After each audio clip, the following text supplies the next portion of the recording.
बिस्मिल्लाहिर्रहमानिर्रहीम। बैठक की दूसरी नशिस्त में आपको खुशामदीद और हम सब मिलकर सईद चोई साहब को बाजमात नई घड़ी पहनने के ऊपर उनको मुबारकबाद पेश करते हैं। दिल की था बल्कि अखबार च इश्तिहार भी देंगे कि हम सईद चोई साहब को घड़ी लेने की। ये दो घड़ियां आई थी। अच्छा, एक मुझे मिल गई, एक रजी साहब को। रजी साहब तुसी वो आई नहीं भाई यार घड़ी मिल गई पता नहीं वो तुम्हारे सामने वो दे के गए सन। मेरे सामने नहीं, मैं थे कनाडा तो आए सन हमारे साडे दोस्त। हां ਇੱਥੇ ਤੁਹਾਡੇ ਕੋਲ ਬੈਠੇ ਸਨ, ਤੁਹਾਡਾ ਇੰਤਜ਼ਾਰ ਕਰਦੇ ਰਹੇ। अच्छा चलो चलो ठीक है, लेकिन घड़ी बहुत खूबसूरत है। ਤੁਹਾਡੀ ਵੀ ਇਹੋ ਜੀ ਹੈ? नहीं मेरी इस तरह ज्यादा इमरान चोई साहब नंबर लगे रजी साहब। अच्छा जी, अब यार चोई साहब इल्जाम लगा रहे हैं कि मैं पहन के फिर उन्होंने बेच दिया। ਮੈਨੂੰ ਪਹਿਨ ਕੇ ਆਣੀ ਪੈਣੀ ਅਗਲੀ ਦਫਾ ਪਹਿਨ ਕੇ ਆਉਂਗਾ। ਨਹੀਂ ਤੁਹਾਡੇ ਤੁਸੀਂ ਵੇਚ ਵੀ ਦਿਓਗੇ, ਤੁਹਾਡੇ ਤੇ ਕਿਹੜਾ ਤੋਸ਼ਾ ਖਾਨਾ ਨੇ ਕੇਸ करना है। अच्छा जी, हर घर में खाना होता है। अच्छा जी, गुजारिश ये है कि हमने जिक्र करना है 27 यूट्यूब चैनल के बंद होने का। मैंने इसके ऊपर अपना जो इस्तदलाल दिया था वो मुझे बड़ी गालियां पड़ी, बड़ा एतराज हुआ। इस्तदलाल क्या था मेरा ऐसी कि यार ब्रीफली ये है कि कानून के मुताबिक चलें और जो अगर कोई झूठी खबर दे रहा है तो उसके खिलाफ जो है वो हत्या की इज्जत का कानून मौजूद है, उसको एक्टिव करें। ये भी किसी कानून के तहत ही हुआ होगा? नहीं, ये तो कानून जबरदस्ती से बढ़ाए ना, पता नहीं मतलब ऐसा कानून है कि जिदे तुसी जिन्होंने तो पाबंदी ला रहे उन्होंने सुने ही नहीं। नोटिस ही नहीं दिया कोई, नोटिस ही कोई नहीं दिता उन्होंने। आर्टिकल 10 दी सरीहन खिलाफ वर्जी। वो भी खबर देते हुए किसी ने पूछता ना। तो अच्छा नहीं, फिर ओदा की तरीका तुसी गैर कानूनी काम करोगे। हां सिंपल इजाजत है सर, प्लीज दूंगा जब मेरा। हाँ हाँ सर, खुल के दियो। देखिए खुल के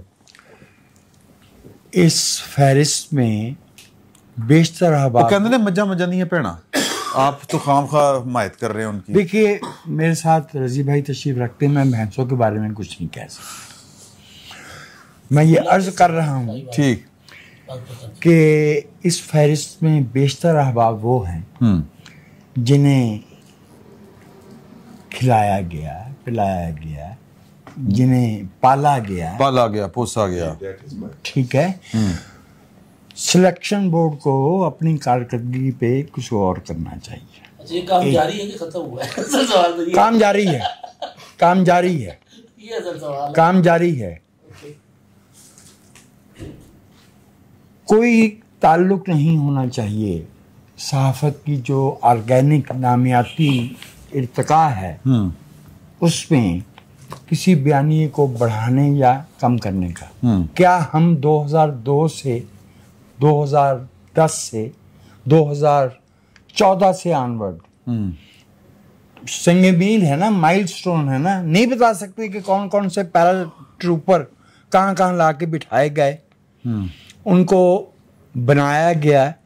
उनमें से कुछ की तो क्वालिफिकेशंस, कुछ की जो है वो अच्छा, फिर उन्होंने एक सहाफत का लहजा तब्दील किया, उन्होंने सहाफत में मकालमे का अंदाज तब्दील किया। आज खत्म नहीं करती है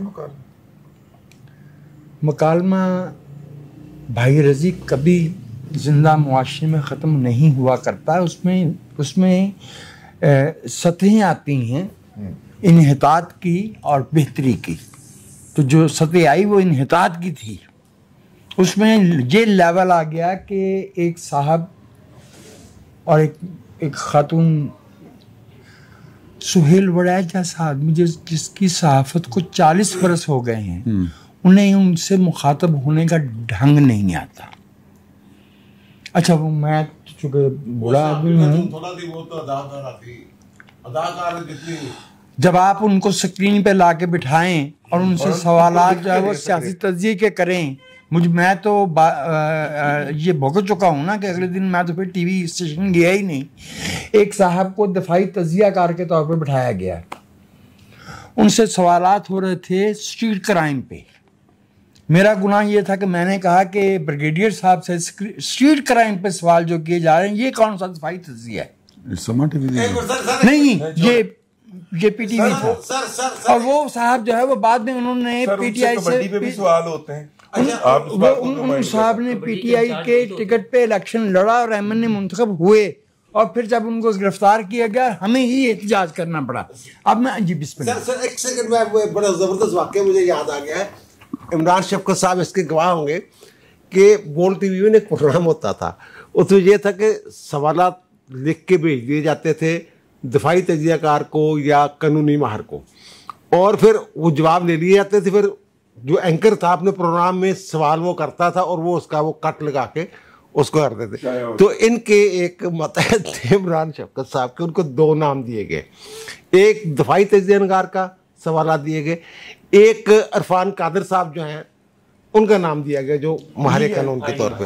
अच्छा, वो आईनी माहर, वो साहब गए जाके उन्होंने आईनी माहर का दरवाज़ा खटखटाया और दफाई तजियाकार वाले सवाल निकाल के उनके जवाब लेके आ गए। और जो दफाई तजियाकार था उनके पास जाके उन्होंने आईनी सवालात वो रिकॉर्ड करने की कोशिश की। तो वो जो इरफान कादिर साहब को तो खैर इल्म बड़ा वसी है, तो उन्होंने तो जवाब दे दिए। अब जो आईनी वो अस्करी माहर था वो फंस गया, उनके यार ये सवाल तो मेरे है ही नहीं, ये किसी और के होंगे। फिर भाई साहब को याद आया हो ये तो उनके सवाल थे। इस तरह के वाक़यात हो जाते हैं सर। लेकिन जो हुआ है, जो मैं समझता हूँ कि गलत है। देखिए, मैं इस पामाल और गलत ख्याल से तो कतई इत्तेफाक नहीं करता कि सहाफ़त रियासत का चौथा स्तून है। ये किसी ने, जिसने फ्रेंच रेवोल्यूशन पढ़ा होगा, वो 4th स्टेट जो है वो उठा के इधर स्टेट में डाल दी। रियासत के इदारे 3 ही हैं। सहाफ़त एक तमद्दनी सिविक सर्विस है। हमने उसमें से पहले सहाफ़ी निकाला, फिर एडिटर निकाला, और फिर सहाफ़त निकाला, फिर रिपोर्टर भी निकल गया। रिपोर्टर भी निकल गया। अब तो रिपोर्टर भी कहाँ पे है?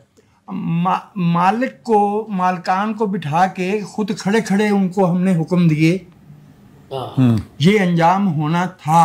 अब उनको आदत हुई है, इसमें हमारे बहुत से काबिल एहतराम दोस्त मौजूद हैं इस फहरिस्त में। ये फहरिस्त जो है ये उसी तरह से तैयार की गई है जिस तरह से वो फहरिस्त तैयार की गई थी कि मलक रियाज ने किस किस को पैसे दिए, और वो भी झूठ थी। वो भी झूठ थी, फेक थी। वो तो भाई अगर इस तरह की मुदाखलत करेंगे तो फिर उसका ये इस तरह का अंजाम होगा। मैं इसकी मजम्मत करता हूँ। अगर due process of law adopt नहीं किया गया तो इट्स हाईली कंडेमेबल। और जो आज इन दोस्तों के साथ हो रहा है, और अगर ये मामला अगर सहाफत ने, आपने देखा कि एक कई दफे ऐसे होता है। वैसे कुछ लोग तो सहाफत भी नहीं कर रहे थे, इसको ज़ाहिर ख्याल आप क्या लें हो गया। हाँ, आपने देखा होगा कि बाज़ औक़ात ऐसा होता है कि बैठक की कोई नशस्त है, उस पर मैं किसी मौजूद पे बात ही नहीं करता। हाँ, अभी पिछली भी नहीं की आपने एक बात। अच्छा, कुछ मुझे मेरा हादसा ऐसा हो गया है कि बाज़ औक़ात मुझे भूल जाता है, लेकिन उसमें बाज़ औक़ात वजह ये होती है कि मामलात उस नहज पे जा रहे होते हैं कि आप अपनी राय दे नहीं सकते। हाँ, शायर ने कहा है कि खुदा न करता किसी कौम पे ये वक्त आए कि ख्वाब दफन रहें शायरों के सीनों में। मैं तेरा नाम लूं, मेरे लब पे तेरा नाम आए। लाहौर वाला को बस उससे काफिया मिल गया, लेकिन शेर मेरा बर्बाद हो गया और आपका फिल्मी ज़ौक़ भी मालूम हो गया।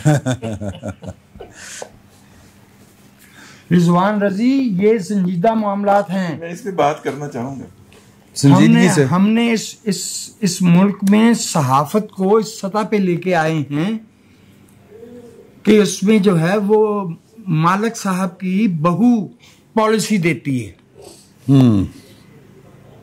एक साहब का नौजायदा पोता एडिटर के तौर पे अखबार की पेशानी पे उसका नाम आया। ये अखबार पिंडी से निकलता था और हमारे बड़े मुअज़्ज़ज़ सहाफ़ी उसके मुदीर भी रहे हैं। अच्छा, मैं दोबारा अर्ज कर रहा हूँ, अज़राए करम सहाफ़ियों के मुंह में चमचे मत डालें अपनी राय के, और उन्हें राय ज़हन साजी पे एक ख़ास तरह की मजबूर ना करें। इससे कौम जो है उसका सियासी शऊर गिर जाएगा। उसमें जो है वो मामला ही किया हो अगर ज़िया के लिए, तो फिर ज़िया तो होगा ना, फिर उसमें कुछ लोग खामोश रहना पसंद करेंगे। इसलिए कि अगर बात जो है वो अभी हमने अजीज डबल साहब के बारे में इतनी गुफ्तगू की है, यहाँ पे ज़ाहिर है वो इंडिया के हैं और मेरे ख्याल में इस वक्त उनके पास कुछ सरकारी मनसब भी नहीं है। वो है नेशनल सिक्योरिटी एडवाइजर हैं, वो तो फिर काफी देर से चले आ रहे हैं। बहुत देर। ठीक है, के साथ साथ जहेज में आए थे मोदी के। हाँ, उन्होंने तो ऑफेंसिव डिफेंस की डॉक्ट्राइन दी है, तो उन्होंने साथ ही चला। अगर वो इस वक्त भी सरकारी हैसियत में हैं तो वेल, ये कहते हैं ना कि इंडिया के मुर्दे इंडिया में गड़ेंगे। लेकिन मैं ये आपसे अर्ज कर दूं कि ये रुझान जो है कि 27 लोगों की एक फहरिस्त बनाई जाए, ये रुझान मुख्तलिफ नहीं है जब हमें 19 कद्दूसी साहब की बेवगान की फहरिस्त भेजी गई थी। 19 से मेरे पास मौजूद 19 संभाली हुई है भाई। हाँ, कि जी इनमें से एक बंदा बैठा दें। उनकी मौजूदगी में हम बात ही नहीं कर पाते थे। आप तो मौजूद थे, आप मेरे प्रोड्यूसर थे, आपको याद है ना जी, कि वो साहब ऐसा साहब वहां पे ला के बिठा दिया गया सहाफत करने के लिए कि दफ्तर की गाड़ी उन्हें लेने जाती है, जिससे वो अपनी शान नहीं पाते और गाड़ी भेज देते, कहते मैं अपनी गाड़ी पे आ जाता हूँ। इससे आप उनकी ज़हनी बलोगत की सतह का अंदाजा कीजिए। ये वो लोग ये हमें ये सिलेक्ट किया, उनकी बात कर रहा हूं, जिनको सिलेक्ट करके भेजा गया है, जिन्होंने हमें ये बताने की कोशिश की कि लफ्ज़ बोल रहा है उस बंदे ने कि मैं जब सियासी लुटेरों पे बात करता हूँ, फिर जो सुहेल बड़ैच ने उस बंदे को ठप्पा है ना, बाकायदा ठप्पा है, उसके मुंह पे सियासतदान आता ही नहीं, वो सियासतदान को लुटेरा समझता है। उसने कभी कौम के ज़िया का, कौम के फायदे का, कौम के नुकसान का आदत नहीं किया। आजकल स्कूल में नहीं है, नए प्रोजेक्ट पे है। अच्छा, ठीक। बस काफी है। हाँ, ठीक। अच्छा देखिए, मैं इसमें थोड़ा सा ये जो 27 न्यूज चैनल हैं, इनमें एक चैनल है, न्यूज चैनल कह रहा हूँ, यूट्यूब चैनल है, इनमें एक चैनल है नायला रिएक्शन। ठीक है, वो एक खातून है, वो पाकिस्तान के एक मेन स्ट्रीम टीवी एंकर के दूसरी या तीसरी बीवी की बहन है। अच्छा, वो एक सरगर्मी ऑर्गेनाइज करती हैं, लाहौर में मुख्तलिफ जगहों पे जाती हैं, वहाँ पे लोगों से पूछती हैं कि आपको इंडिया अच्छा लगता है कि पाकिस्तान। चूँकि लोग पहले से ऑर्गेनाइज करके खड़े किए गए होते हैं, ट्रेन करके, वो कहते हैं हमें हिंदुस्तान बहुत अच्छा लगता है। फिर वो हिंदुस्तान की तारीफ़ों के पुल बांधते हैं और पाकिस्तान की बुराइयां करते हैं। अच्छा, किसी भी रेडी के पास, किसी भी सड़क के किनारे।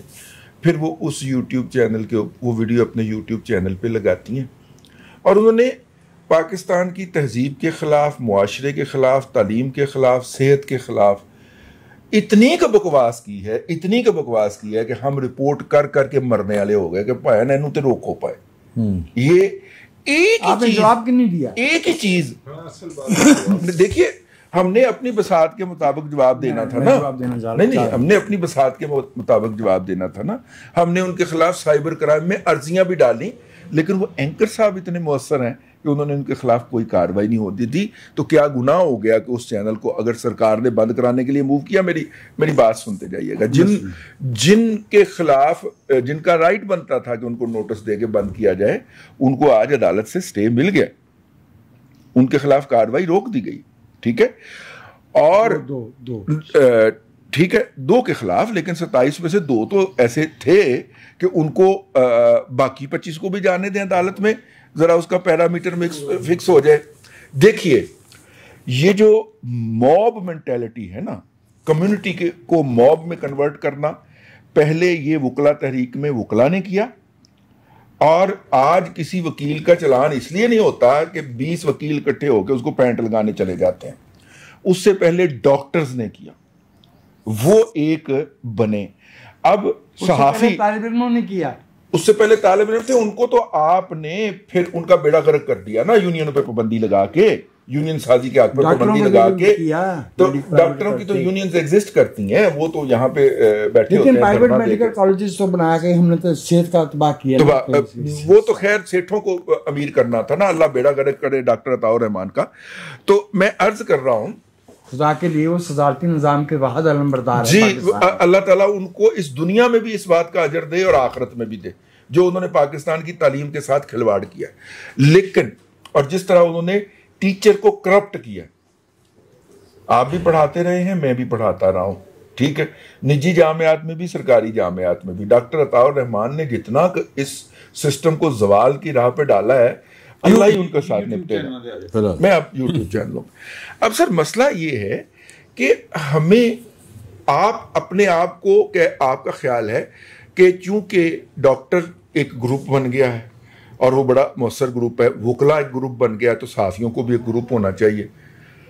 डॉक्टरों के पास एंट्री पास के लिए कोई बेसिक क्वालिफिकेशन चाहिए।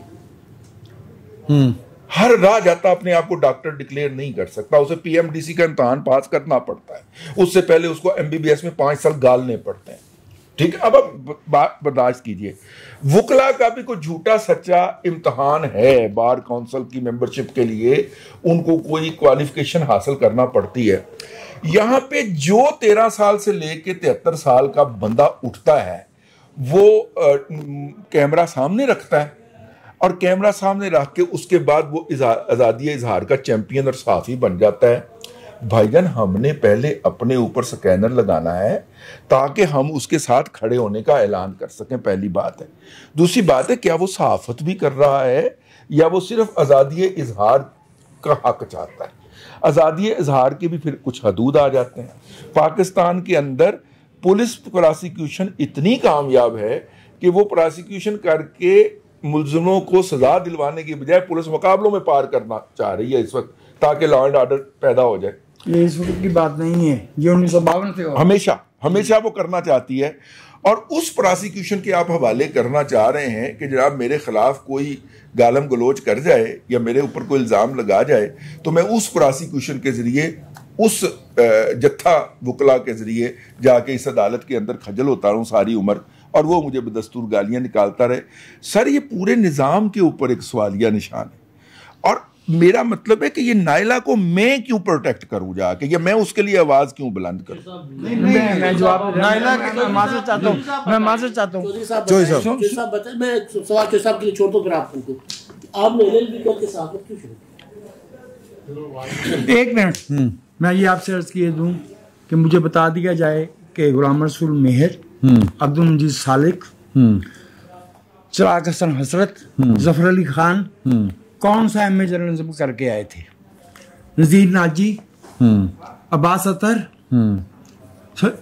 नवाबजादा मजहर अली खान, आई रहमान साहब एमए फिजिक्स से।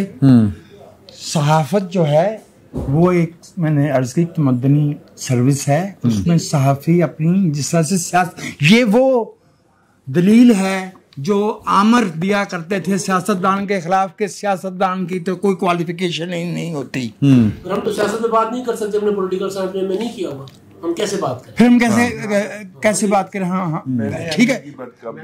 मैं जो अर्ज कर रहा हूँ वो ये है कि सहाफी, एक मिनट, सही चौधरी ऐसे नहीं, अगर शराफत का सर्टिफिकेट आप ही नहीं देना है तो मैं तो शरीफ हो गया।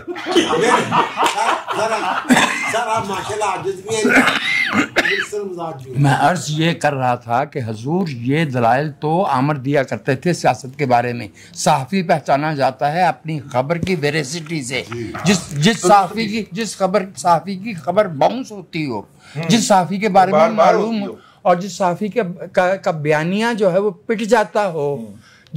मुझे तारीख है ना, सारी चीज़ें हमने देखी तो नहीं, हम आखिर किस तारीख के किसी नुक्ते ही पे पैदा हुए हैं ना।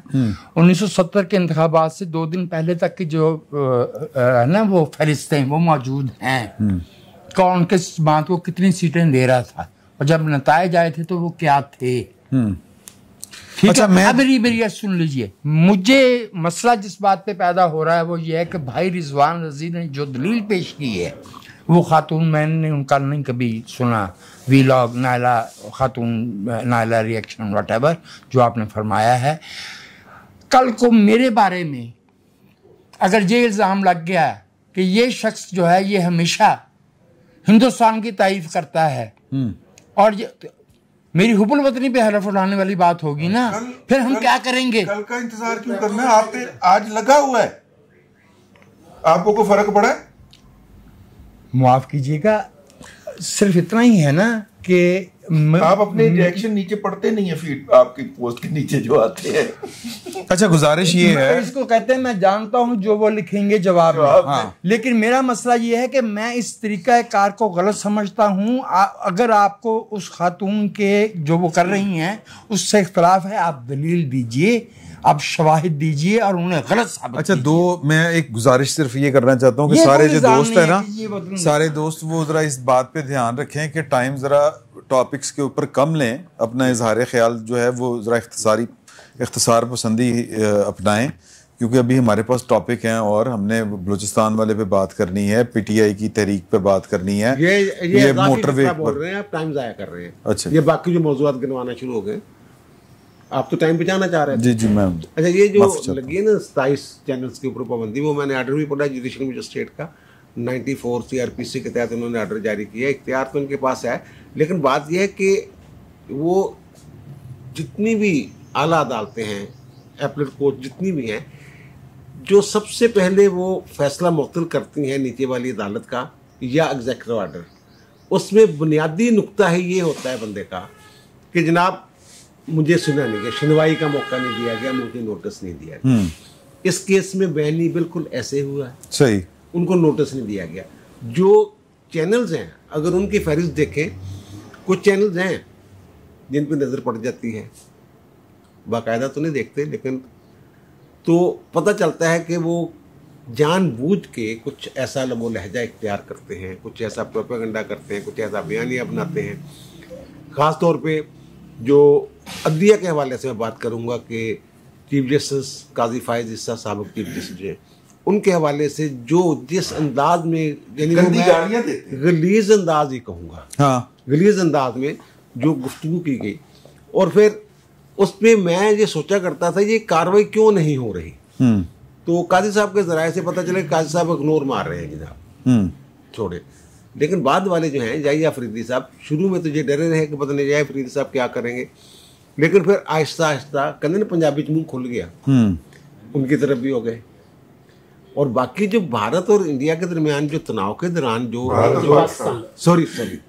भारत और पाकिस्तान के तनाव के दौरान जो इन्होंने हरकतें की हैं जिस तरह, अच्छा आपके ख्याल में ये ठीक होगा? मेरी बात है, ये जो हुआ ठीक है, अच्छा, मैं बिल्कुल इसकी तईद करता हूँ, लेकिन हुआ गलत तरीके। देखो उन्होंने लिखा है कि जनाब ये जो मैंने रिकॉर्ड देखा है, रिकॉर्ड से मैं मुतमईन हूँ, और ये मुख्तलिफ फौजदारी कवानीन के तहत ये जुर्म का इर्तिकाब हो रहा है।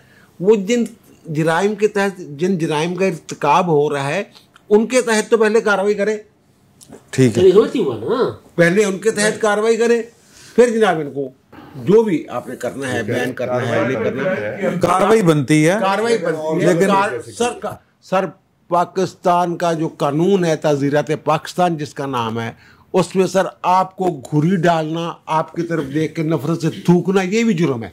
इतने छोटे कत्ल से लेके यहाँ तक कोई ऐसा जुर्म नहीं जो राह चलते आपको बुरा लगे, जिससे आपकी कह लें कि जनाब दिल टूटे, दिल आजारी हो, वो कानून में मौजूद ना हो। क्यों नहीं पकड़ा जा सकता? का मसला है, मसला अमल दरामद का। अच्छा ये मुख्तसर बोलूँगा, बात करूँ। देखिए जो साहब की कानून को ज़्यादा जानते हैं और मैं ज़ाहिर उनसे सीखता भी रहता हूँ। इशू ये है कि चैनल नहीं, सीरियस मैं मजाक नहीं कर रहा। अच्छा, इशू ये है कि ये चैनल्स बंद कर लेंगे, दूसरे बना लेंगे।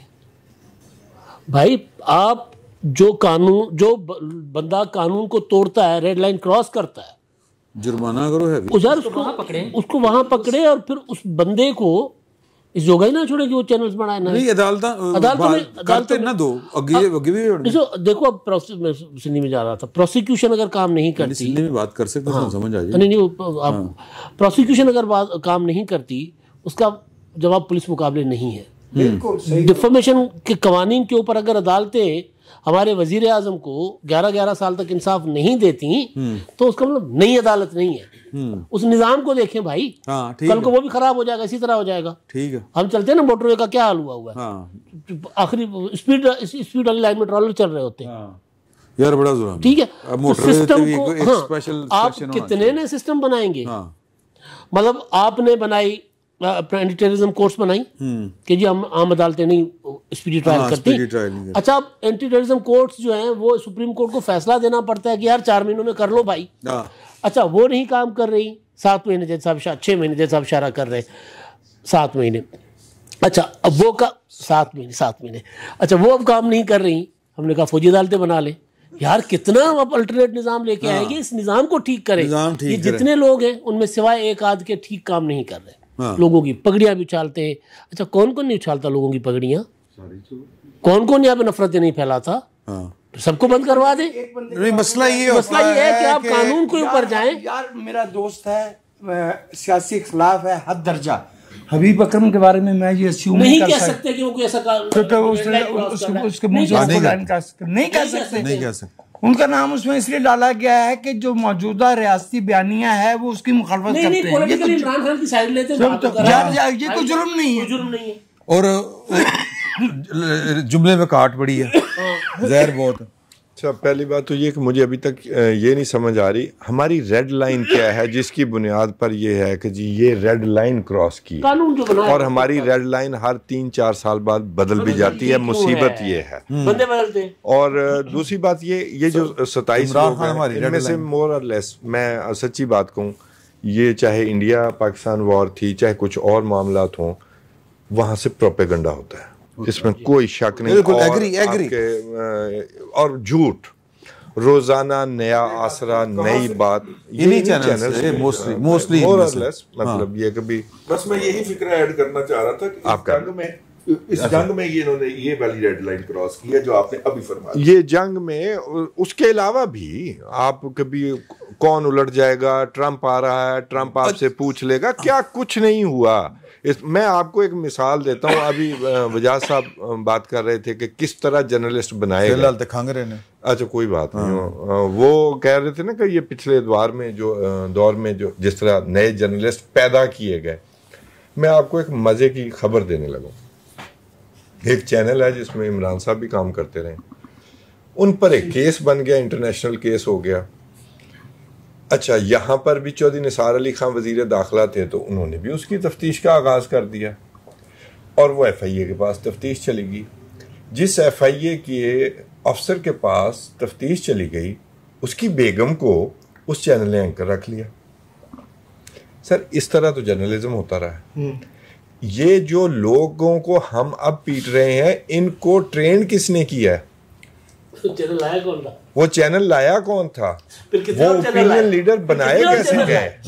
ठीक है, देखें, एक या तो आप यूनिफॉर्म किस्म का कानून लाएं कि चाहे मैं चाहे कोई और, हम जो प्रोपेगेंडा करते हैं, या मैं तो जाती तौर पर समझता हूं, अगर मैं रिपोर्ट कर रहा हूं कोई खबर, तो बयानिया बनाना मेरा मकसद नहीं होना चाहिए।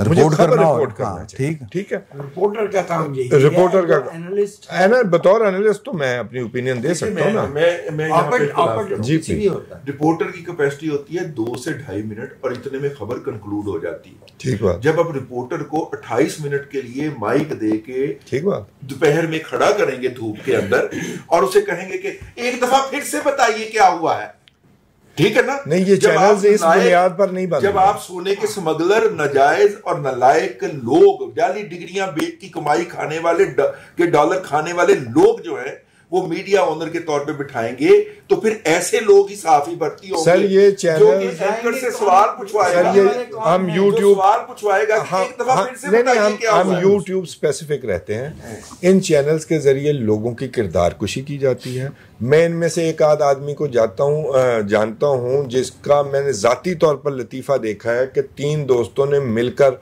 उसके सामने एक बात झूठ से डिस्कशन शुरू की, और उसने 2-3 दफा पूछा वाकई, और शरारत का मकसद ये था कि वो घंटे बाद उसी मौजू पर खबर के तौर पर जराए से वो वीलॉग कर रहा था।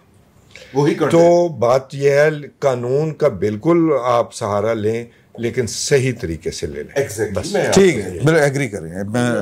नूरुल्लाह साहब, मीडिया वॉर पूरी दुनिया में है, ये कोई अनोखी चीज़ नहीं है। हमें उसके लिए कवानीन कुछ मौजूद हैं, अगर कहीं ज़रूरत पड़ती है तो नए बनाए जा सकते हैं।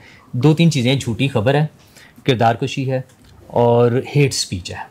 अच्छा वो यूट्यूब के ज़रिए हो, वो ट्रेडिशनल टीवी चैनल के ज़रिए हो, वो किसी जलसे में हो, किसी सड़क पर हो, किसी मस्जिद से हो, कहीं भी हो, उसको कंट्रोल करना, उसके खिलाफ कानूनी कार्रवाई करना रियासत का काम है। अच्छा, जो चौधरी साहब फरमा रहे थे कि ये हुआ ठीक है, तो फिर तो वो पुलिस मुकाबले भी उसके लिए भी यही बेस है ना कि उन्होंने चूंकि कोई जुर्म किया था और पुलिस वालों को पता चल गया तो हुआ तो ठीक है, लेकिन प्रोसीजर अदालत ने तो सजा देनी थी, तो आज हमने मार दिया। अच्छा, ये हमने अपने मुल्क में हर शोबे में कर लिया ये काम, ये गलत है। अच्छा, ये मैं इसको थोड़ा सा दूसरी तरफ ले जाऊंगा, वो बात नहीं की जो अच्छा चले मेरा हो सकता है, चले ना, अच्छा चले मैं इसको और तरफ लेके जाना चाह रहा हूँ। मैं एक मिनट दे दे, मैं एक दफा बात कर दूं। चौधरी साहब ने ऐसा नहीं कहा था, चौधरी साहब ने ऐसा नहीं कहा था, मैं ये कह रहा हूँ, ये मेरा बयानिया है, ठीक है। अच्छा,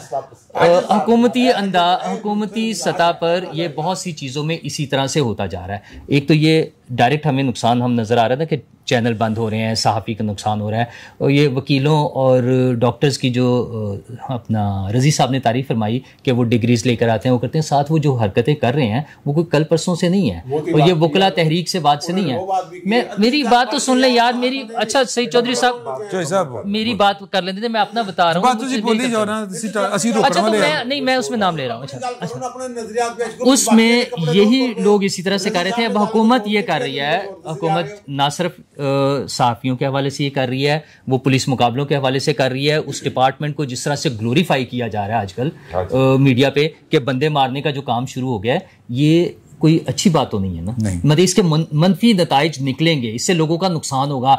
100 बेगुनाह बच जाएं लेकिन 100 गुनाहगार बच जाएं लेकिन एक बेगुनाह को सजा नहीं मिलनी चाहिए, ठीक है ना। तो वो ये चीज अच्छा, और ये हर चीज में हो रही है। मतलब आप बाकी चीजें तो छोड़ें, इवन इकोनॉमी के साथ ये काम हो रहा है। मसला है, छोटा गल सुन लो कि टॉपिक है ये दो हो रहे हैं। अच्छा, इसमें मेरा 16 किलोमीटर की मोटरवे से भी ज्यादा कर दीजिएगा। मैं बोलना है ना ये। अच्छा, अगले टॉपिक पे उनसे मैं वो टाइम अगले टॉपिक वाला ले लेता हूँ, 1 मिनट मुझे दे दें। 16 किलोमीटर की उसके अलावा जो हुकूमत ने किया है, इकोनॉमी के साथ किया है, वज़ीर ख़जाना और चेयरमैन FPR दोनों इकट्ठे बैठे हुए थे कि हम लोगों को छोड़ेंगे नहीं, गिरफ्तार कर लेंगे। अच्छा यार, वो सियालकोट के बिजनेसमैन जो हैं वो प्रेस कॉन्फ्रेंस कर रहे हैं, कोई मुल्तान का बंदा कह रहा है वो हम चीज़ें निकाल के बाहर ले जाते हैं। एक मल्टीनेशनल कंपनी है जिनका तकरीबन कोई 100 अरब रुपए का वो होता है टोटल रेवेन्यू, जो टैक्स की सूरत में जाता है सरकार को। अच्छा, उसको एक बहुत बड़ा अफसर जब वो गए, उन्होंने कहा मैं तो तुम्हें छोड़ूंगा नहीं। उन्होंने कहा अच्छा आप पता नहीं छोड़ेंगे या नहीं छोड़ेंगे, मैं छोड़ के जा रहा हूँ, हम अपना वाइंड अप कर रहे हैं। मतलब हुकूमत चाहती क्या है? जो कल रिपोर्ट आई है कि स्टेट ऑन ऑर्गेनाइजेशंस जो हैं, वो एंटरप्राइजेज जो हैं, उनका 5,900 अरब रुपए का खसारा हुआ है हुकूमत को, और जो प्रॉफिट में है ऑर्गेनाइजेशंस, उनका 453 बिलियन का मुनाफा है। 5,900 अरब रुपए का खसारा है सिर्फ 6 महीने में गुज़िश्ता साल के। अच्छा, इसमें 1935 खरब रुपए खसारा तो सिर्फ NHA का। अच्छा, नहीं वो नहीं, हाँ वो गलत, वो पट्टी गलत चल रही थी वो। अच्छा, वो एक्यूमुलेटेड था और उसमें उनका इस वक्त का इस 6 माह का खसारा जो है 153 अरब रुपए है। अच्छा, वो टोटल उसमें आ जाता है NHA का। अच्छा, उसमें टॉप पर NHA है, और जो अर्निंग वाले हैं NHA पैसे वापस ही ना जाते, जो अर्निंग वाले हैं, अच्छा जो अर्निंग वाले हैं उसमें आई थिंक OGDCL है जिसका कोई 50 बिलियन रुपीस का प्रॉफिट है। हुकूमत ने सोचना है कि बिजनेस करके जो नुकसान हो रहा है, तो एक तरफ तो हम अपनी स्कूल, कॉलेजेस और हॉस्पिटल प्राइवेटाइज कर रहे हैं, और दूसरी तरफ हम एयरलाइन बना के दूसरी तरफ जा रहे हैं। लेकिन असल मसला ये कि हुकूमती सतह पर, मैं आज नहीं, मुझे ना दीजिएगा, मैं ये बात ठीक है। हाँ, मसला ये है कि ये इकोनॉमी के सर पे मुल्क ने चलना है। आप इदारों के साथ कर क्या रहे हैं? वो जो बड़ी गाड़ियां, उस पर भी आ जाएगा आप, बड़ी गाड़ियां जो हैं वो 80-80 लाख रुपए सस्ती हो गई हैं, और जो छोटी गाड़ियां हैं वो महंगी हो गई हैं। तो ये हुकूमत ने सोचना है, हमारी अपनी लोकल इंडस्ट्री तबाह हो रही है, लोगों को जॉब्स नहीं मिल रही, जब इंडस्ट्री बंद हो रही है लोगों बेरोजगारी बढ़ रही है, हमारी पॉपुलेशन तो बढ़ती जा रही है, हमारी शरह नमू से ज्यादा जो इक्तसादी शरह नमू है उससे ज्यादा हमारी शरह पैदाइश है। तो हुकूमत ने इस तरह 2030 में हम आबादी में इंडोनेशिया को क्रॉस कर जाएंगे। चलो 2030 करांगे ना हम। सर 5 में दहशतगर्दी वाला इशू आप कर लीजिएगा, आप आगे लीजिएगा सर। नहीं यार, बलूचिस्तान सर 27 यूट्यूब चैनल वो बात करके और शुरू हो जाइएगा। आपने जो अपना नुक्ता नजर देना बलूचिस्तान वाले के ऊपर कि वहां पे अब 27 यूट्यूब वाले पे तो मैंने सोचा था जो चोई साहब ने कहा उसी से एग्री करूंगा, लेकिन बात थोड़ी सी आगे निकल गई। वैसे मुझे लगा चोई साहब ये कहना चाहते हैं कि जी आप गलाजत को जो है वो नापाक पानी से साफ नहीं कर सकते। ठीक है, देखिए ना, आपने काम आपने ठीक किया, गलाजत को गलाजत से साफ नहीं कर सकते, तरीकाकार गलत है।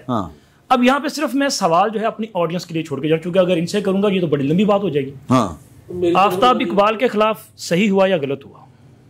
उन्होंने जो कुछ अभी पाक भारत जंग के दौरान किरदार अदा किया, उसके बाद उनके खिलाफ ये कार्रवाई बनती थी। अच्छा, ये मेरा जाती है इमरान रियाज के खिलाफ मेरा जाती ख्याल है कि ਜਿਹੜੇ ਪਾਕਿਸਤਾਨ ਤੋਂ ਬਾਹਰ ਰਹਿਣਾ ਉਹਨਾਂ ਦਾ ਬੰਦ ਕਰ ਦੇਣਾ ਚਾਹੀਦਾ, ਕਿਉਂਕਿ ਉਹਨਾਂ ਨੂੰ ਤੁਸੀਂ ਪ੍ਰੋਸੀਡ ਹੀ ਨਹੀਂ ਕਰ ਸਕਦੇ, ਉਹਨਾਂ ਨੂੰ ਤੁਸੀਂ ਅਦਾਲਤ ਵਿੱਚ ਲਿਆ ਹੀ ਨਹੀਂ ਸਕਦੇ। ਇਮਰਾਨ ਸਾਹਿਬ ਕਿੰਨਾ ਖਤਰਨਾਕ ਪ੍ਰੋਪੇਗੈਂਡਾ ਹੈ, ਉਹ ਦੁਬਾਰਾ ਬੰਦ ਕਰ ਦਿਓ।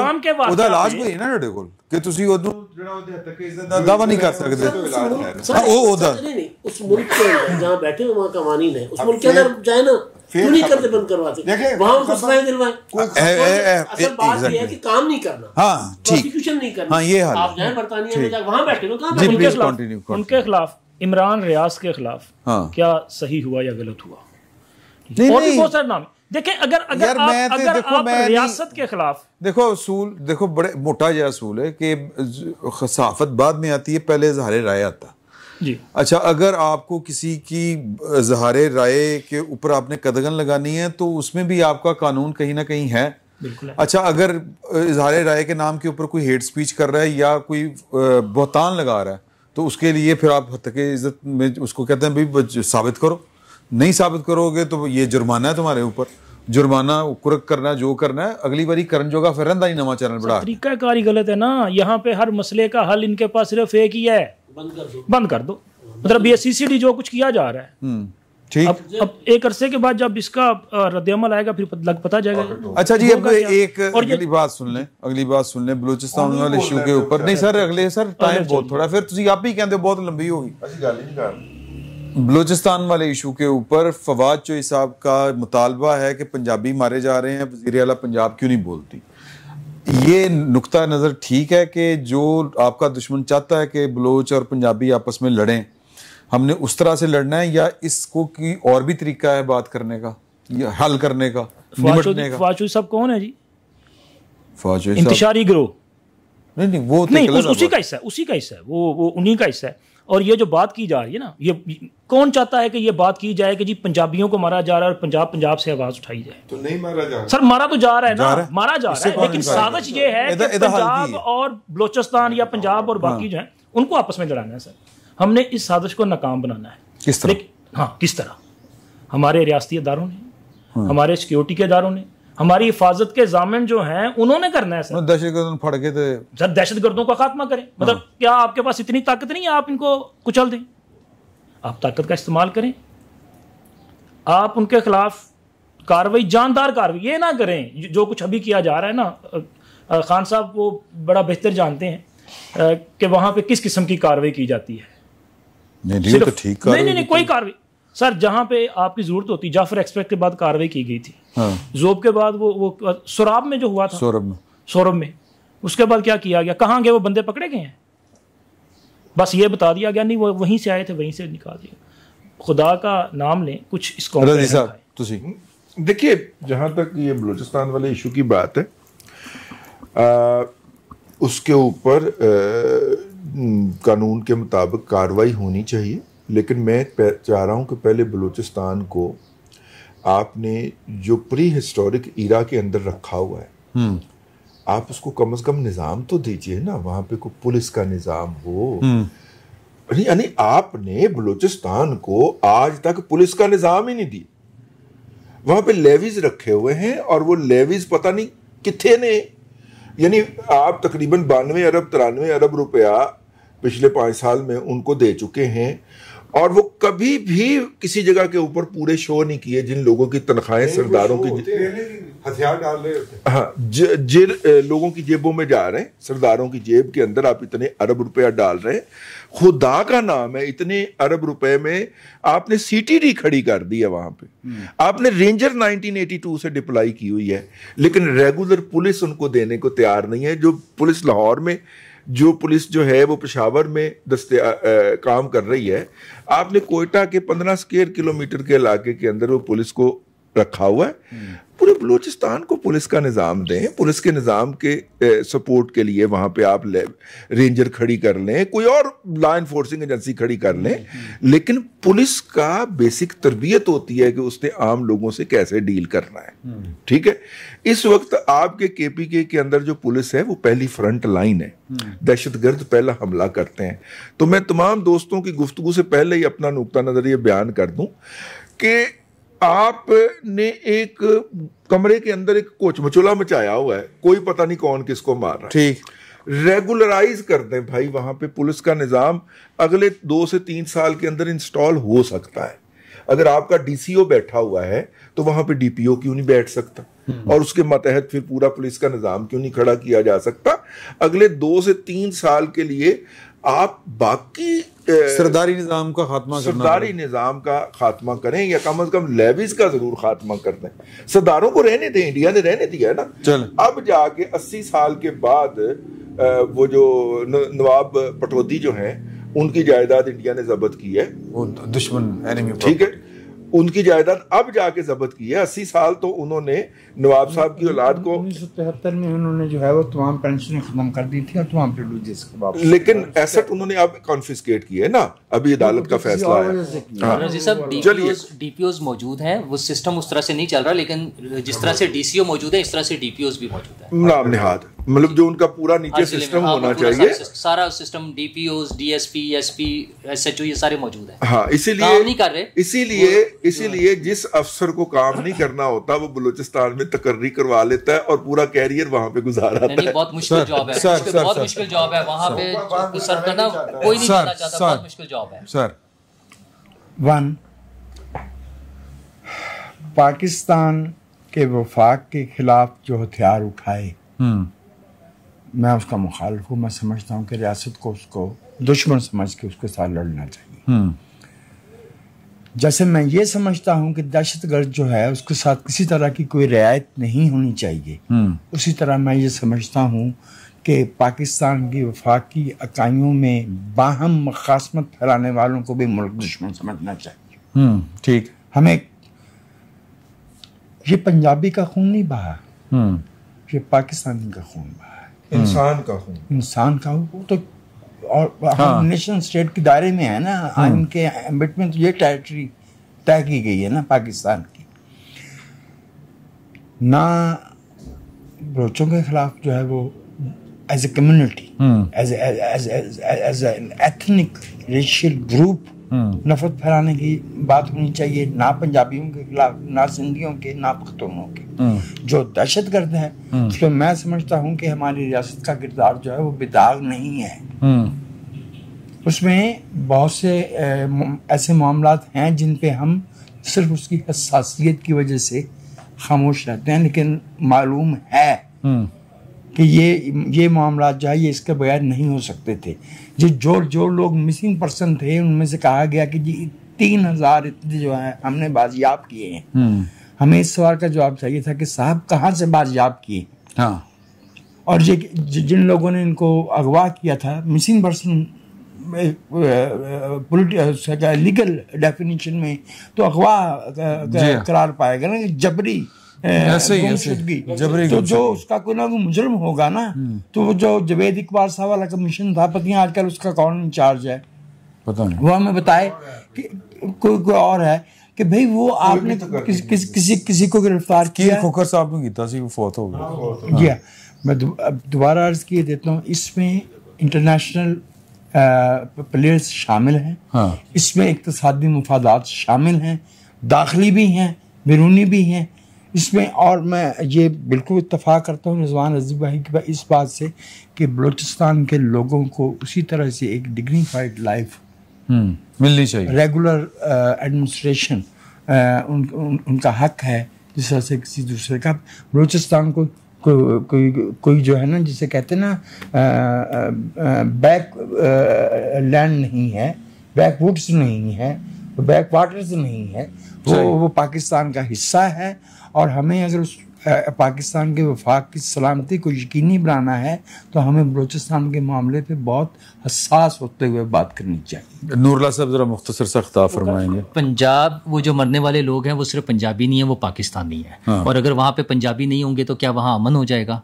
ये नहीं होगा, ये मसला और है। जिस तरह वजाहत साहब ने कहा, उन सारे, और रजीज साहब ने कहा, उनके मसाइल हल करें। हाँ। और जो इदारे हैं वो अपना काम पूरी तरह से करें। हाँ। और जो लोग भी रियासत के खिलाफ हथियार उठाएं, दहशतगर्दों के पास दहशतगर्दी का उनसे जवाब ना कानून रहने के दें। मुताबिक डील किया जाए। ठीक है खान साहब। मेरा ख्याल है हम थोड़ा सा ओवर सिंप्लीफाई भी कर रहे हैं चीज़ों को। ये दहशतगर्दी की जंग है और बिल्कुल वो पाकिस्तानी है, और पाकिस्तानी के बाद पंजाबी भी हैं, मानने में क्या अर्ज है? कोई नहीं, इनकार तो कोई नहीं कर रहा, कोई ऐसी बात नहीं, कोई इनकार नहीं कर रहा। और उनको ही निशाना क्यों बना? हम बलूचिस्तान को डिग्निटी के साथ बलोचों को रखने की बात कर रहे हैं। ये इस वक्त ये इशू है ही नहीं। इस वक्त वहाँ से ये जो बलूचिस्तान के जो बलोच नौजवानों को वर्गला कर, जो जिनको BLA में शामिल किया गया है, जिनके लिए फंडिंग होती है, जिनके लिए बाहर से फंडिंग होती है, भारत से आती है, इजराइल से आती है, अफगानिस्तान हब है, हम उसको टेक्निकली ज़रा देखें। वो 5,000 लोग हैं या 1,500 लोग हैं। मैं मोहसिन नकवी की ये बात नहीं मानता कि एक SHO की मार है, वो झूठ साबित हो गया। बड़ी इन्वेस्टमेंट हुई है। तो इस वक्त किसी की डिग्निटी या इंटेग्रिटी का मामला नहीं है। अगर सोचा जाए तो फिर पंजाबियों की इंटेग्रिटी का मामला है, उनकी डिग्निटी का मामला है। वो आम लोग हैं जिनको कत्ल किया जाता है। पहले ये रिवाज होता था, अब मैं आई विटनेस के तौर पर बात करता हूँ। मैंने इमदाद साहब से बात की थी कि सिब्बी से जो बसेस जाती थी या वहाँ से निकलती थी सिब्बी तक, उनको कॉन्वॉय बनाकर निकालते थे और साथ सिक्योरिटी होती थी। ठीक है, इस तरह लोगों की बचत हुआ। कोयटा की तरफ जिधर भी ये एक सिस्टम बनाया हुआ था सिक्योरिटी का, वो शायद ख़त्म हो गया है क्योंकि ये आम आदमी है। लेकिन याद रखिए, ये बेशक आम आदमी है, खबर फिर भी बड़ी बनती है। अच्छा, दूसरी बात, ये पुलिस का निज़ाम या सरदारी निज़ाम, ये सारी चीज़ें इस वक्त आप वहाँ पर जंग की हालत में हैं। इस वक्त आप फौरन जितनी तोड़फोड़ करेंगे उसका नेगेटिव जो है वो प्रोपेगेंडा भी शुरू होगा। ठीक है, इस वक्त आपने ज़्यादा से ज़्यादा कम्युनिटी को अपने साथ लगाना है, यहाँ पर गलती नहीं करनी। ठीक है, वो उन लोगों को जो बेगुनाहों को कत्ल कर रहे हैं उनको सेपरेट करना है बाकी सोसाइटी से। ठीक है, उन्हें दहशतगर्द वाकई साबित भी करना है उस कम्युनिटी के आगे जिसका जो है ना मामला, वो ब्लर कर दिया गया है। वो इंतजार आप देख लें, मैं इसमें कोई दो राय नहीं है कि वो लोग जो हैं सामने खड़े वो देख रहे होते हैं, आम बलोच लोग, कि बैंक लूटा जा रहा है या कुछ किया जा रहा है, तो वो खामोश हो गए हैं। उसमें रियासत कमजोर हो गई है। रियासत ने कुछ लोगों का, चाहे सरदारी निज़ाम है यार, अभी तो नहीं आप गिरा सकते ना, तो जो सरदारी निज़ाम है उन सरदारी निज़ाम को इस्तेमाल करके, जिरगा करके उन्हें अपने साथ अलाइन करवाएं। उन्हें कहें बोलें पाकिस्तान के लिए, अगर आप पाकिस्तान से मफाद भी लेते हैं। और ये लेवीज वाली बात, लेवीज को वाकई खत्म होना चाहिए। लेवीज खबर के लिए है कि फलां 5 दहशतगर्द गए और पूरी लेवीज ने हथियार डाल दिए।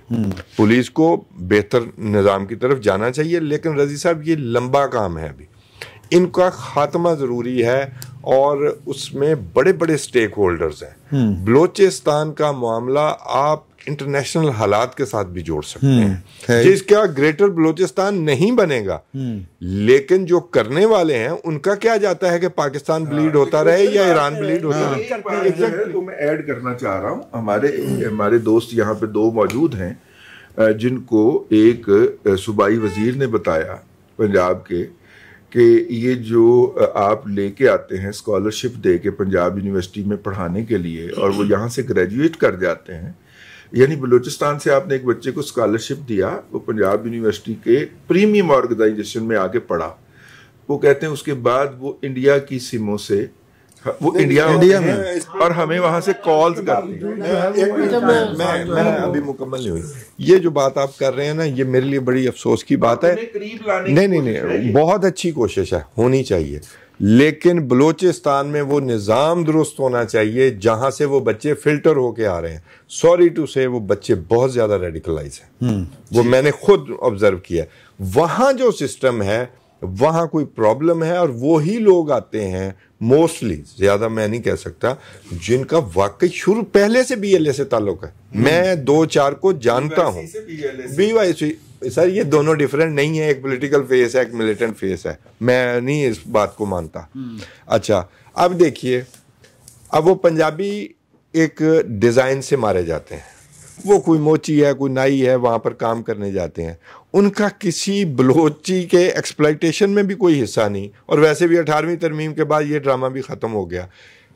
ये इससे पहले एक प्रोपेगेंडा चल रहा था महीना पहले कि पंजाब के अंदर जाकर हम हमले करें, हम बलोच अवाम, वो मतलब BLA वाले, वो नाम तो इसी तरह इस्तेमाल करते हैं। इसमें 2 चीजें जो मैंने नोट की हैं एज जर्नलिस्ट, कि ये जो बलोच पट्टी है ना जी, राजनपुर, DG खां, इस एरिया में यहाँ के नौजवानों को भी वर्गलाने की कोशिश है। एक इस चीज पर नजर रखने की, सराइकी के नाम पे वर्गलाते हैं। नहीं, और उसमें अनासर और है, सुन लें आप, वो और चीज है। सराइकी के नाम पर वर्गलाना बिल्कुल वो एक पुरअमन तहरीक है, वो अपनी शनाख्त की बात करते हैं, वो और बात है। इस बात पर, बलोच की बात पर कि आग ही लगानी है ना, तो वो लगा लें। और पंजाबी को मारकर मैसेज ये है कि पंजाबी बतौर कौम, एक तो उसको विलन के तौर पर खड़ा किया जाए, और दूसरा पंजाबी नौजवान भी हथियार उठाए। ये वो उन बड़ी ताकतों का मकसद है जो इनको यूज कर रही हैं कि हम भी हथियार उठाएं और कत्ल शुरू हो जाए, लीड करें। अच्छा, मैं जो है एक फिक्रा, वो भी थोड़ा सा खुदा का खौफ करे। जो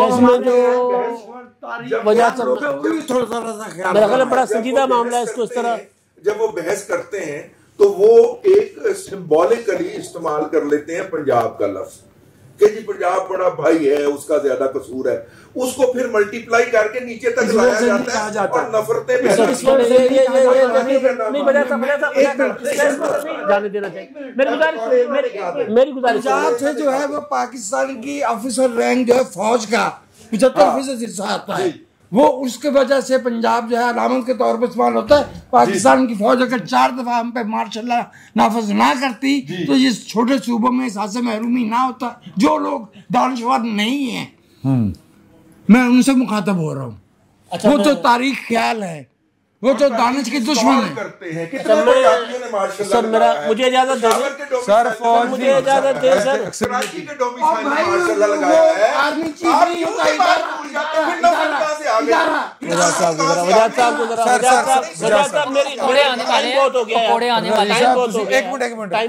चौधरी जुल्फकार वांगू ना सुन के पागल हो गए सर यार, भाई ये पकौड़े का ऑर्डर दिता। अच्छा सुनो बात करें, मैं पहले तो गुजारिश करूंगा बशमूल आपसे कि कोई इंटरप्ट ना करे, बड़ा हसास मामला है। देखिए खान साहब ने जितनी बातें की बिल्कुल ठीक, इंटरनेशनल एक एजेंडा है जिसके तहत बलूचिस्तान में सारा कुछ हो रहा है, सही ठीक है, उसमें बलोच नौजवान इस्तेमाल हो रहे हैं, ठीक। अच्छा, अब जो हम गलती कर रहे हैं, जो पिछली बार जब बैठक में बात हो रही थी जिस पर मुझे वो बात कंप्लीट नहीं करने दी गई थी, इसलिए मैंने गुजारिश की कि इंटरप्ट ना करें। हम जहाँ गलती कर रहे हैं बतौर रियासत, हम जो बलूचिस्तान का पॉलिटिकल फेस है BLA से हटके, वो पॉलिटिकल फेस जो इलेक्शन लड़ता है, जो पाकिस्तान के आइन पर यकीन करता है, पाकिस्तान के फेडरलिज्म में यकीन करता है, हमने उसको अलग कर दिया। ये हमेशा सोसाइटीज के अंदर जहां इस तरह की जो साजिशें हो रही होती हैं, वहां पर हमेशा जो आपका पॉलिटिकल फेस होता है वो मिलिटेंट्स के और रियासत के दरमियान दीवार होता है। जो खान साहब ने बात की कि वहां पर वो सोराब हो या जोब हो या जहां पर भी वो आकर बैंक लूटते हैं, लोग तमाशा देख रहे होते हैं। क्यों लोग तमाशा देखते हैं? ला ताल्लुक हो गया रियासत, क्योंकि नहीं, क्योंकि वो जो सियासी फेज था वो कभी बुगटी के नाम पे था, अब अताउल्लाह मेंगल नहीं है। दोबारा आपको बताऊंगा कि वजाद साहब मेरा ख्याल मुझे इंडोज करेंगे कि खैर बख्श मरी ने अलहदगी की तहरीक चलाई थी, 4 दोस्त थे, 3 उससे अलग हो गए थे, फिर बाद में तीनों को हमने अलग कर दिया अपनी पॉलिसीज की वजह से। आखिरी अख्तर मेंगल साहब जो हैं वो पिछली हुकूमत में भी मियाँ साहब की हुकूमत में इस्लामाबाद आते थे जी कि मैं इस्लामाबाद चल के आता हूँ, इस्लामाबाद मेरे पास चल के नहीं आता, मेरी बात सुने। अब भी वो देखिए कड़वी बातें होती हैं, कड़वी बातें उनकी सुननी पड़ेंगी और वो जो अपना बाकी सलाहत है वो साथ साथ करनी होगी, लेकिन आपको फौरी तौर पर वहाँ की हकीकी सियासी क़यादत को आज़ादी देनी होगी कि और तहफ़्फ़ुज़ देना होगा कि निकले। तहफ़्फ़ुज़ की बात से जी जी, तहफ़्फ़ुज़ देना होगा कि आप निकले, आप कड़वी बातें करें, आइन के दायरे में रहकर कर रहे हैं, हम सुनेंगे। हाँ ठीक है, हमें सुननी चाहिए, बिल्कुल सुननी चाहिए। तो उससे क्या होगा कि उससे जो दहशतगर्द है वो आइसोलेट होगा। दहशतगर्दों का इलाज तब है जब आइसोलेट होंगे, किसी अपना पनाह नहीं लेंगे किसी शहर में, किसी के कोई शहरी उसको घर में पनाह नहीं देगा, तो तब जाकर हम उससे मुकाबला करेंगे ना, वरना वो तो शील्ड बनाते हैं। उनको हम ख़त्म ही तब करेंगे कि जब हम उनको लोगों को बताएं कि भाई ये है हम बलूचिस्तान के हुकूक, उस पर हम बात कर रहे हैं, ये बलूचिस्तान के खिलाफ है। और उसके लिए बलूचिस्तान, क्योंकि मैं काफ़ी फिरा हूँ बलूचिस्तान, शायद खान साहब भी गए, हम में से काफ़ी दोस्त गए होंगे। बलूचिस्तान में जब तक आप रोड इंफ्रास्ट्रक्चर प्रॉपर नहीं देंगे, वो कौन रोकता है ये भी आपने बताया। नहीं, वो उनका कला कमा करें, उनका कला कमा करें, क्योंकि वजह ये है कि दहशतगर्द रोकते हैं ना उनका। मैं एग्जैक्टली वही कह रहा हूँ ना। अच्छा, आप उनका कला कमा करें क्योंकि वो उस टेरेन से वाकिफ है, वो निकल जाते हैं पहाड़ियों शहाड़ियों से, लेकिन जब हमारी फोर्सेस काम करती हैं, ऑपरेशंस करती हैं, तो वो उस टेरेन से वाकिफ भी नहीं होती और उस तरह का इंफ्रास्ट्रक्चर होता ही नहीं है और पहुंचने में बड़ा टाइम लग जाता है हमें, और हर जगह हम हेलीकॉप्टर लेकर नहीं पहुंच सकते, और हेलीकॉप्टर नहीं होते, दहशतगर्द कोडकॉप्टर आ गए। तो मेरा ख्याल है जो बलूचिस्तान मसले का हल है, पुलिस वहां पे रेगुलर होनी चाहिए, लेकिन सबसे ज्यादा ये है कि वहां की पॉलिटिकल जो क्लास है उसको तहफ़्फ़ुज़ देकर रियासत बेशक फंड देने पड़े, फंड दे कि यार आप जाकर काम करें बलूचिस्तान में, ये कोई घाटे का सौदा नहीं है। ठीक है, ये एक मिनट कौन सा आपने जो बात की थी, एक नसब वो जो रोड्स वाली, अगर हम अफगानिस्तान के बॉर्डर पे बाड़ लगा सकते हैं जहाँ पे ज़ाहिर है वो नहीं चाहते थे कि लगे, उसके बावजूद लगाई है, तो रोड्स भी हम बना सकते हैं। जी, वो तो यही कह रहे हैं, और मैं यही वो उन्हीं की बात आगे बढ़ाते हुए कि ये जो पॉलिटिकल क्लास है इस वक्त, ये सरदार जो है ना आपके लिए दहशतगर्दी के खिलाफ जंग में इनफैक्ट ब्लेसिंग इन डिस्गाइज है। उनसे उनके कबाइल का जिरगा करवाएं ताकि इन दहशतगर्दों को पनाह ना मिल सके। ये इमदाद साहब ने बात की थी तो मैंने उसकी वजाहत कर, आप लीड करें क्योंकि उसकी करेंगे इंशाल्लाह। आप शरारत आपकी कामयाब नहीं हुई। और एक मिनट, पीपल्स पार्टी वफाक की जमात है, उसने हमेशा चारों सूबों के हकूक की जो है सियासत की हुई है। पीपल्स पार्टी ने 18वीं आईनी तरमीम तो मैंने कहा किया है, तो माफ कीजिएगा, इसमें मैंने पकौड़े नहीं खाए।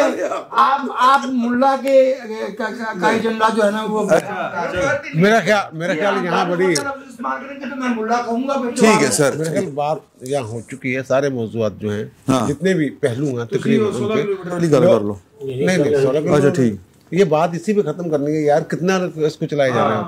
अच्छा, वो ये है कि ये जो कहते हैं पॉलिटिकल फेस वाली बात कर रहे हैं, मुझे जो लग रहा है कि ये जो पॉलिटिकल फेसेस है ना वहाँ, वो भी डरे हुए हैं उनसे। हाँ, डेफिनेटली मुझे ये लग रहा है। और वो जो लोग हैं वो उस अंदाज में अपने जो सियासत है, जो सियासी सरगर्मियां हैं या जो कबायली सरगर्मियां, इख्तिलाफ नहीं कर पाते, खुल के सामने नहीं आ पाते, उनके सामने नहीं आ पाते, उनके तफज्जुर। दूसरी ये बात है कि पहले शुरू में सुनते होते थे, हुकूक की बात की जाती थी, जो पॉलिटिकल लोग हैं वो किया करते थे। अब किन हकूक की बात कर रहे हैं वो लड़ने वाले जो, वो तो सीधी सीधी रियासत मुखालफ अलहदगी की एक तहरीक चल रही है। इसी तरह नहीं, वो इतनी पावरफुल कैसी होगी? इसलिए कि पॉलिटिकल क्लास हमने खत्म कर दी ना, हमने पॉलिटिकल क्लास को वहां से खत्म किया है। और इसी तरह जो फितनल खारिज है। लेकिन देखिए अभी जो केपीके के अंदर एक मर्डर हुआ है, हाँ नहीं, ये उधर ये मैं फितनल खारिज।